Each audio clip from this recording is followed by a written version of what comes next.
नमस्कार, आप देख रहे हैं भारत एक्सप्रेस और मैं हूं आपके साथ आंचल मित्तल। बीती रात को ईरानी सेना ने दक्षिणी इजराइल पर सशक्त मिसाइल हमला किया। इस मिसाइल हमले की चपेट में बीरशेबा स्थित सोरोका अस्पताल भी आया, जिससे भारी भयावहता देखने को मिली। इजरायली आधिकारिक सूत्रों के अनुसार अस्पताल को गंभीर क्षति पहुंची है और देशव्यापी हमलों के दौरान अब तक कम से कम 65 लोग घायल हुए हैं। तो वहीं दूसरी ओर सूचना यह भी है कि अमेरिका के राष्ट्रपति डोनाल्ड ट्रंप ने ईरान को निशाना बनाने वाले एक सैन्य अभियान की रूपरेखा को हरी झंडी दे दी है।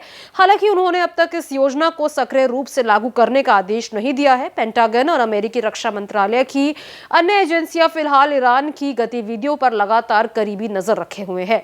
इसी बीच अमेरिका ने ईरान के खिलाफ व्यापक सामरिक तैयारी शुरू कर दी है। इसके पीछे मुख्य कारण यह है कि अगर ईरानी इजरायली टकराव गहराता है तो ईरान सीधे अमेरिका और उसकी मध्य पूर्व स्थिति को निशाना बना सकता है। ईरानी बैलिस्टिक मिसाइलों की इस धमकी को रोकने के लिए अमेरिका ने एक बहुस्तरीय रक्षा तंत्र तैयार किया है। सबसे पहले अमेरिकी उच्च स्तरीय सैन्य तैयारियों ने मध्य पूर्व के सहयोगी देशों को भी शामिल किया है। संयुक्त अरब अमीरात और सऊदी अरब और जॉर्डन समेत अन्य सहयोगियों के साथ मिलकर लगभग 40,000 अमेरिकी सैनिकों को उच्च सतर्कता पर रखा गया है। इस कदम का मकसद ये सुनिश्चित करना था कि किसी भी अप्रत्याशित हमले की स्थिति में अमेरिका अपने सैन्य ठिकानों पर नियंत्रण बना सके। माध्यमिक रूप से अमेरिका ने ईरान की बैलिस्टिक मिसाइलों की पहुंच में आने वाले करीब 20 सैन्य अड्डों की पहचान की है। इन अड्डों को तत्काल खतरा संभव समझा जा रहा है, क्योंकि ईरान किसी तनाव की स्थिति में इन्हें प्राथमिक लक्ष्य बना सकता है। इसी रणनीतिक दृष्टिकोण से अगर हम देखें तो अमेरिका ने अतिरिक्त सैन्य संसाधन भी तैनात किए हैं। 3 दर्जन से अधिक रिफ्यूलिंग एयरक्राफ्ट को यूरोप से मध्य पूर्व भेजा गया है, ताकि वो वहां के एयरबेस पर तैनात लड़ाकू विमानों की ईंधन आपूर्ति सुनिश्चित कर सके। इसके अलावा 2 अमेरिकी मालवाहक पोत को समुद्री क्षेत्र में सुरक्षा और आपूर्ति के लिए भेजा गया है, जिससे किसी भी खतरे की स्थिति में शीघ्र उपाय संभव हो।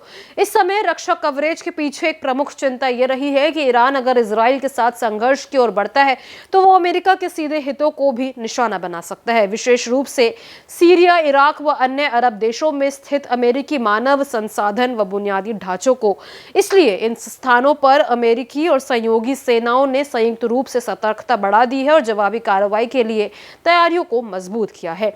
इस रणनीति की 2 प्रमुख दिशाएं बताई जा रही है। एक और हवाई और नौसैन्य उपस्थिति को मजबूत बनाकर अमेरिकी रक्षा को चौकस रखा जाना, और दूसरी ओर क्षेत्रीय सहयोगियों को शामिल कर यह सुनिश्चित करना कि किसी भी प्रकार के हमले का सामना बहुपक्षीय सुरक्षा तंत्र द्वारा किया जा सके। फिलहाल इन गतिविधियों का कार्यान्वयन पेंटागन और उच्च स्तरीय सेना नेतृत्व की जिम्मेदारी में है। ट्रंप ने जो योजना सुनी है वो कह सकते हैं कि ये रणनीतिक रूपरेखा तैयार है, लेकिन राष्ट्रपति का अंतिम निर्णय अभी बाकी है। जब तक कार्रवाई का आदेश नहीं दिया जाता तब तक ये स्थिति तनावपूर्ण लेकिन नियंत्रित ही मानी जाएगी।